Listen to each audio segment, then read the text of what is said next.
Les relations toxiques, où les retrouve-t-on? On les retrouve parfois dans des relations amicales. Oui, tu as un ami, une amie avec qui il peut arriver que vous soyez même ensemble depuis longtemps, depuis des années, et cette personne est toxique pour toi. Cette personne te détruit. Cette personne même t'amène à sortir de tes valeurs. Puisque comme tu es toujours à la quête un peu de son adhésion, ou alors à la quête d'être vraiment apprécié des autres, tu finis par sortir de tes valeurs et par te perdre toi-même. Voilà. Donc, il y a des relations amicales comme ça, très toxiques, qui semblent d'abord avoir un effet sur notre psychique, donc dans notre tête, dans nos émotions, mais après, qui finissent même par avoir un effet dévastateur sur notre comportement. Donc, quand tu es avec un ami violent, tu finis parfois par être violent ou violente. Quand parfois tu es avec un ami dépravé, tu finis par suivre cette personne. Quand tu es avec un ami qui a des écarts de langage, parfois, comme tu te sens tellement rabaissé, les jours où tu as, des sursauts, où tu te dis que bon, maintenant je vais un peu m'affiner, tu finis toi-même par avoir ces écarts de langage, ou tout simplement par être violent ou violente pour essayer d'exister et être amené à sortir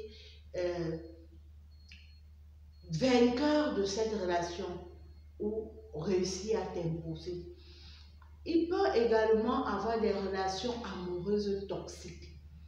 Tu es avec une copine, un fiancé, un mari ou une femme qui te rabaisse en permanence, qui te donne l'impression que tu n'es, comme je l'ai dit, qu'une moins que rien, qui te violente, qui te donne l'impression que tu dois accepter même les choses les plus humiliantes qu'il ou elle te fait, qui t'amène à avoir l'impression que tu as de la chance d'être avec lui ou elle, alors que lui ou elle a également de la chance d'être avec toi. En fait, ce type de relation où, quand tu entres dedans, tu finis par te perdre. Comme je l'ai dit, tu ne connais même plus tes valeurs. Tu deviens même l'ombre de toi-même. Tellement cette personne t'a cassé, t'a brisé, t'a chosifié, que tu finis par te dire que toute cette situation est normale. Et de jour en jour, tu as mal et tu souffres. Il y a également, et cette situation que je vais citer tout à l'heure est critique, des relations parentales toxiques. Des relations parentales toxiques, donc des parents qui ont des effets toxiques sur les enfants, en les rabaissant en permanence, en les comparant. Je ne sais pas pourquoi nous les parents nous aimons ça. Tu compares ton enfant à son grand frère ou à sa grande soeur ou à sa cousine, ou je ne sais pas, à son cousin, des mots du style, tu ne vois pas ta cousine, comment elle se réalise, comment elle s'est mariée, ou alors tu ne vois pas ton cousin, il est médecin, il a un bon poste, ou alors tu ne vois pas. Donc, ces comparaisons-là finissent par être toxiques pour cet enfant qui a l'impression que son parent ne reconnaît pas sa valeur, qui a l'impression que son parent tout simplement ne l'aime pas et peut-être aurait voulu tout simplement qu'il ou elle n'existe pas. Il y a d'autres types de relations parentales, familiales ou parentales toxiques.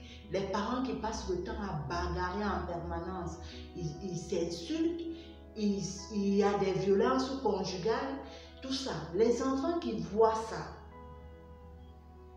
sont totalement détruits. Ils ne croient plus en amour. Il ne croit plus au respect du conjoint. Il ne croit plus en la fidélité. En fait, ça finit par les détruire demain. Et lorsqu'ils ou elles sont en face de relations amoureuses, ils ne sont pas capables de donner quelque chose parce qu'on ne donne dans la vie que ce qu'on a reçu. Il est difficile de demander à quelqu'un de donner de l'affection si cette personne n'a pas reçu cette affection, si cette personne n'a pas reçu cet amour, si cette personne n'a pas reçu cette écoute. Comme je l'ai dit, ces personnes qui deviennent parfois des bourreaux, comme je l'ai dit, ce sont des personnes qui ont vécu ce type de situation. Lui-même, il n'a même reçu aucune affection. Il n'a reçu que des injures et tout. Et finalement, il se dit que pour résister, c'est ce qu'il faut faire. Et il n'est pas capable ou elle n'est pas capable de donner autre chose que ça. Parce que c'est dans cet environnement-là que la personne a baigné. La personne sait que ce n'est pas bien.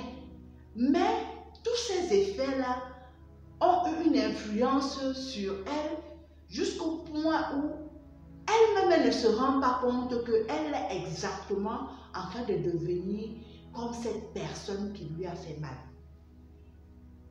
C'est ça en fait la situation dramatique. C'est un cercle vicieux. Il y a des enfants, des parents également par amour pour leurs enfants qui finissent par vouloir trop les surprotéger. Ton enfant veut jouer, tu dis que non, tu vas te casser le bras. Ton enfant veut réaliser des choses, tu dis que non, tu vas mal faire. Ton enfant veut même aller sortir, tu as l'impression que s'il sort, on va lui faire du mal. Oui, il y a tout ça, il y a tous ces risques-là. Mais on apprend à quelqu'un à progresser, parfois en se faisant du mal. C'est comme ça que la personne s'améliore. Et parfois, ces enfants qui sont tellement surprotégés, qu'est-ce qu'ils font? Ils finissent par devenir parfois délinquants. Ils ont l'impression qu'il faut qu'ils fassent des choses graves et dures pour que le parent puisse comprendre qu'il a grandi ou elle a grandi.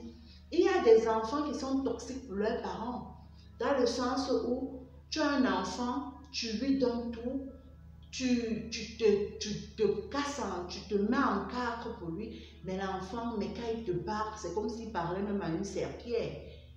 La personne est délinquante, la personne fait ce qu'elle veut. C'est les enfants rois, quoi. C'est pratiquement toi, le parent, qui supplie maintenant l'enfant. Tous les jours en rentrant à la maison, dès que tu vois cet enfant, tu perds ta joie. Oui, comme je l'ai dit pour finir un peu notre vidéo d'aujourd'hui, l'être humain avec grand H est fait pour avoir des relations avec les autres. Est fait pour vivre des relations d'amour vraies avec les autres. Mais il est très important que tu retiennes ceci. Ce n'est pas parce que tu as envie de vivre une relation avec une autre personne que tu dois accepter te dénigrer. Tu dois accepter te faire souffrir. Non. Une personne qui te fait souffrir, qui te dénigre, le plus simple pour toi, c'est de t'éloigner de cette personne. Si c'est dans un cadre familial, il y a d'autres aspects. C'est de savoir de chercher à comprendre d'abord la situation. Peut-être en essayant de comprendre, tu verras que peut-être c'est un parent qui a été lui-même violenté ou je ne sais pas moi, qui a vécu des situations difficiles.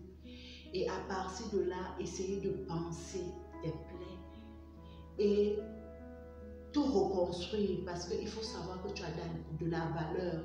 Et personne dans la vie ne doit t'enlever cette reconnaissance de ta valeur. Cette reconnaissance du fait que tu es quelqu'un de spécial. Cette reconnaissance du fait que tu es quelqu'un de bien. Tu n'es pas une personne parfaite, mais tu es quelqu'un de bien. Personne, mais alors personne dans la vie ne doit t'amener à douter de ça. Personne. Donc si c'est dans le cadre familial, essaie de te reconstruire en travaillant sur ton mindset et en te disant que avec ou sans cet amour, c'est vrai que je pars handicapée, Mais avec ou sans cet amour, je vais me construire, je ferai des grandes choses, je me réaliserai en tant que personne et j'arriverai à des extrêmes. J'arriverai au sommet de ce que j'ai pu penser. C'est vraiment le meilleur de tout ce que je peux te souhaiter. Et de ne pas se laisser détruire plus que ça. Et quand tu es plus grand, essayez d'en parler avec peut-être si c'est le parent ou l'enfant, ou peut-être avoir un déclic et amener la personne à changer. Si ce n'est pas possible quand tu es plus grand, bon, tu vis la situation et quand tu as la possibilité, pardonner pour toi-même te reconstruire. Parce que tant que tu n'as pas pardonné, tu auras toujours cette rancœur en toi et cette rancœur va te tirer vers le bas. Donc pardonner, mais pardonner à cette personne pour toi-même te reconstruire et être meilleur plus tard, avancer sans chaîne. Donc enlever toutes les chaînes qui t'empêchent d'avancer. Pour enlever tout cela, c'est le pardon. Pardonner à cette personne, puis essayer d'avancer, de te reconstruire et comme j'ai dit, d'arriver au bout de tes rêves et de savoir tout simplement que tu es wow, que tu es une personne spéciale. Chacun de nous est spécial et chacun de nous a de bonnes choses. Faire ressortir tout cela. Faire ressortir tout cela comme tu seras handicapé mais tu y arriveras. Hein? Parce qu'un handicapé, quelqu'un qui marche sur ses deux pieds même fait moins d'efforts. Mais quand quelqu'un est handicapé, il sait que non, il lui faut fournir plus d'efforts pour y arriver. Et généralement, quand tu sais que tu es dans cette situation, tu as plus de chances de t'en sortir parce que en travaillant plus dur, tu arriveras au résultat. Ça sera difficile, mais tu vas y arriver. Tu seras plus déterminé et motivé pour y arriver. Nous sommes arrivés au terme de notre discussion du jour. Si tu aimais la vidéo,